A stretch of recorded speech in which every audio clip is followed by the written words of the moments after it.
अरे बेटा राहुल, जल्दी चल, कहीं हमें पहुंचने में देर ना हो जाए। देर हो गई तो सरपंच जी बहुत गुस्सा करेंगे।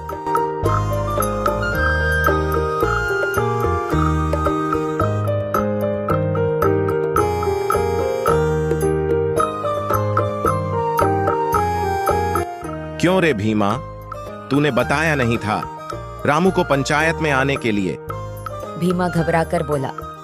मालिक, मैंने तो उसे कल ही बता दिया था और वह कह भी रहा था आने के लिए, लेकिन न जाने अब तक क्यों नहीं आया। तभी सरपंच ने कहा, जा दौड़ के उसके घर, और आने में आनाकानी करे तो लठ बजा दियो। वह जाने के लिए तैयार हो ही रहा था कि तभी दूर से रामू काका अपने लड़के राहुल के साथ आते दिखाई दिए।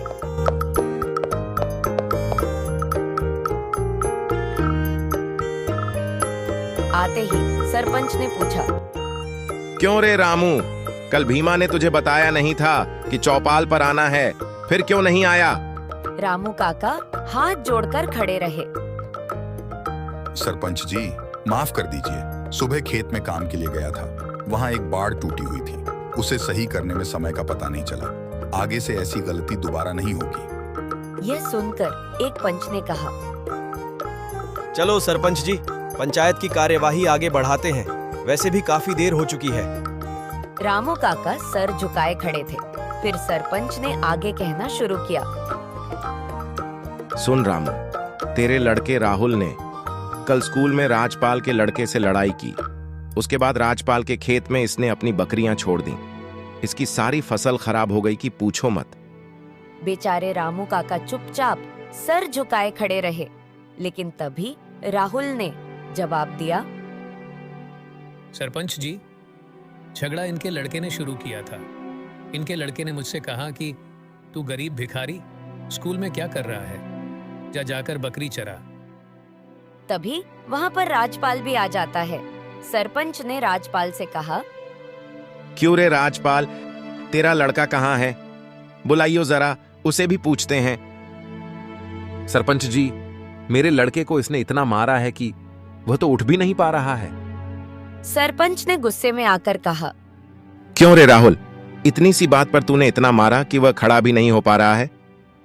अब रामू काका के सब्र का बांध टूट गया और उन्होंने कहा, सरपंच जी, एक तरफ की बात सुनकर भड़क रहे हो। इसका लड़का अभी भी स्कूल में है, ये झूठ बोल रहा है। उल्टा इसके लड़के ने दूसरे लड़कों के साथ मिलकर मेरे बेटे को पीटा है, देखो। रामू काका ने राहुल की कमीज उतारकर दिखाया। पीठ पर चोट के निशान थे। यह सुनकर राजपाल के पसीने छूट गए और वह तपाक से बोला, यह झूठ बोल रहा है, मेरा लड़का घर पर पड़ा है। इसके अलावा इसने शाम को बकरी छोड़ी मेरे खेत में, इसे हर्जाना तो देना ही पड़ेगा। सरपंच बोला, और हम किस लिए बैठे हैं? झूठ कौन बोल रहा है? इसके लिए हम बैठे तो हैं। बुला अपने लड़के को घर से, देखें किसे ज्यादा चोट लगी है। राजपाल कुछ नर्म पड़ते हुए बोला, अब इतनी सी बात के लिए लड़के को बुलाने की क्या जरूरत है? हमें बस फसल का हर्जाना दिलवा दो, हम माफ कर देंगे। सरपंच ने समझाते हुए कहा, हाँ तो रामू, ये बता चल, बच्चों का झगड़ा था, छोटे तेरे बेटे को भी आई और उसके बेटे को भी, लेकिन फसल खराब करने की क्या जरूरत थी? वाह सरपंच जी, अच्छा न्याय है। मेरे बेटे को पीट दिया, अपना बेटा छिपा दिया, और अब फसल का झूठा आरोप भी लगा रहे हो। कल बकरी मैं चरा रहा था, ये तो स्कूल से आने के बाद चल भी नहीं पा रहा था। यह सुनकर राजपाल बोला, हाँ तो इसी ने अपने बेटे का बदला लेने के लिए बकरी छोड़ी होंगी मेरे खेत में। रामू, हर्जाना तो तुझे देना होगा, आखिर फसल खराब हुई है। तभी राहुल बोला, तुम सब पैसे वाले चोर हो। न इसकी फसल खराब हुई है, न इसके लड़के को कोई चोट लगी है, सब हमारी जमीन हड़पने के हथकंडे हैं। रामू काका ने उसे डांटते हुए बोला, चुप हो जा नालायक, क्या जरूरत थी उससे उलझने की? तेरे ही कारण मैं यहाँ खड़ा हूँ। मालिक लड़के को नहीं बुला सकते हैं, पर चलकर खेत तो देख ही सकते हो। वहां जाकर देखो तो इसकी फसल पहले की तरह लहरा रही है। क्यों झूठ बोल रहा है रामू? सारी फसल खराब हो गई। मेरे आदमी अब तक तो उसे खेत से हटा भी चुके होंगे। बापू, इनसे न्याय की उम्मीद करना बेकार है। चलो मेरे साथ। और हाँ, सरपंच जो करना है कर लो, हम 1 पैसा नहीं देंगे। राहुल जबरदस्ती काका को घर ले आता है।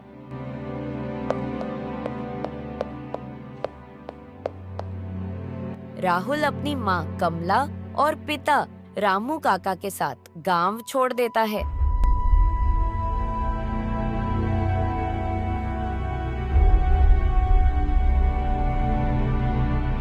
वह उन्हें लेकर शहर आ जाता है, लेकिन पैसे नहीं होने के कारण उनके पास कोई घर नहीं था।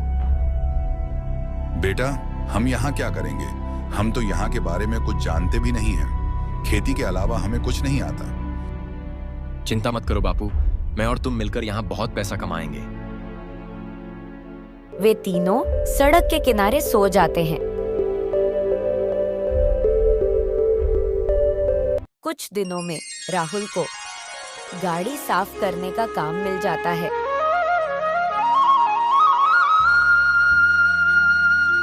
और उसके पिता को मजदूरी करने का काम मिल जाता है। वे एक झोपड़ी का भी इंतजाम कर लेते हैं। इस तरह राहुल पूरे दिन में 100 रुपए कमा लेता था।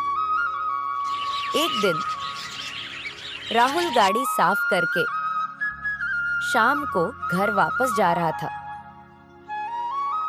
तभी उसे एक बुजुर्ग मिले जो सड़क के किनारे बैठे थे। राहुल ने उनसे पूछा, बाबा क्या बात है, कुछ परेशान लग रहे हो? बेटा, कुछ लोग मेरा बैग छीनकर भाग गए। मेरे पास घर जाने के भी पैसे नहीं हैं। तभी राहुल कहता है, बाबा कहाँ जाना है आपको? बेटा, मुझे बस से जाना है और 100 रुपए लगेंगे। यह सुनकर राहुल उन्हें अपने पूरे दिन की कमाई 100 रुपए दे देता है। बेटा, ये तो तुम्हारी पूरे दिन की कमाई थी। अब तुम क्या करोगे? राहुल की आंखों में आंसू आ जाते हैं और वो बोला, बाबा, घर न होने का दर्द हम जानते हैं। गरीबी के कारण हमें अपना गांव, खेत और घर सब छोड़ना पड़ा। यहाँ शहर की एक गंदी सी झोपड़ी में रहते हैं, इसलिए मेरे खाने से ज्यादा जरूरी आपका घर पहुंचना है। उसकी बातें सुनकर उस बुजुर्ग ने कहा, बेटा, कल इसी समय मुझे यहीं मिलना। मैं तुम्हारा इंतजार करूंगा। अब बाबा 100 रुपए के लिए आप यहाँ तक आएंगे? कोई बात नहीं है। वैसे तो मैं दिन भर यहीं पास के सिग्नल पर गाड़ी साफ करता हूँ, लेकिन आपकी मदद मैं इसलिए नहीं कर रहा कि मुझे आपसे ये वापस चाहिए। कल फिर मेहनत कर लेंगे और 100 रुपए कमा लेंगे। बेटा, ये पैसे तो मैं तुम्हें वापस नहीं करूंगा, पर हाँ, एक बार मेरे कहने से मिलने जरूर आना।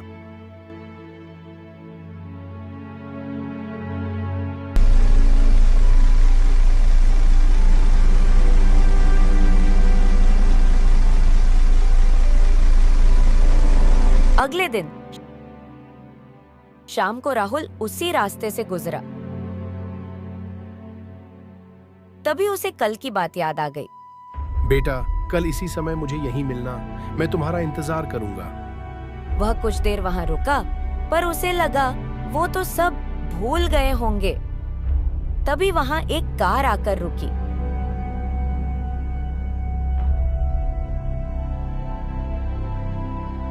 आलीशान गाड़ी, उसकी पिछली सीट पर वही बुजुर्ग बैठे थे।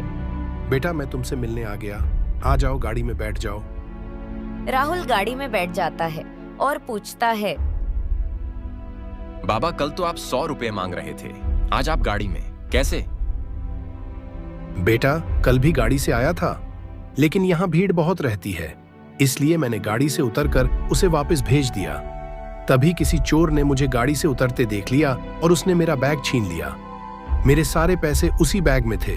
अब मुझे अपने घर ले चलो। मैं तुम्हारे माता पिता से मिलना चाहता हूँ। राहुल उन्हें अपने घर के पास ले गया। फिर वो अपने माता पिता को वहीं ले आया। आपके बेटे का दिल बहुत बड़ा है। इसने मेरी मदद की थी, खुद भूखे रहकर। इसके बाद वह बुजुर्ग तीनों को अपने आलीशान बंगले में ले गए। राहुल के माता पिता को उन्होंने घर की देखभाल का जिम्मा सौंप दिया और राहुल का दाखिला स्कूल में करा दिया। कुछ दिन बाद बुजुर्ग उन तीनों को लेकर उनके गांव पहुंच गए। वहां उन्होंने उनका घर और खेत, जिस पर सरपंच ने कब्जा कर रखा था, उसे छुड़ा दिया। गांव में एक आदमी को उनके घर और खेत की जिम्मेदारी का काम दे दिया। गांव वाले हैरान थे कि गरीब रामू काका और उनका बेटा इतने अमीर कैसे हो गए। उसके बाद रामू काका अपनी पत्नी और बेटे के साथ महीने में एक बार अपने गांव जाने लगे। कभी कभी वो बुजुर्ग भी उनके साथ होता था। इस प्रकार हम जैसे कर्म करेंगे, हमें वैसा ही फल मिलेगा। राहुल के अच्छे कर्मों का फल उसे अच्छा ही मिला। उसका परिवार अब खुशी खुशी रहने लगा है।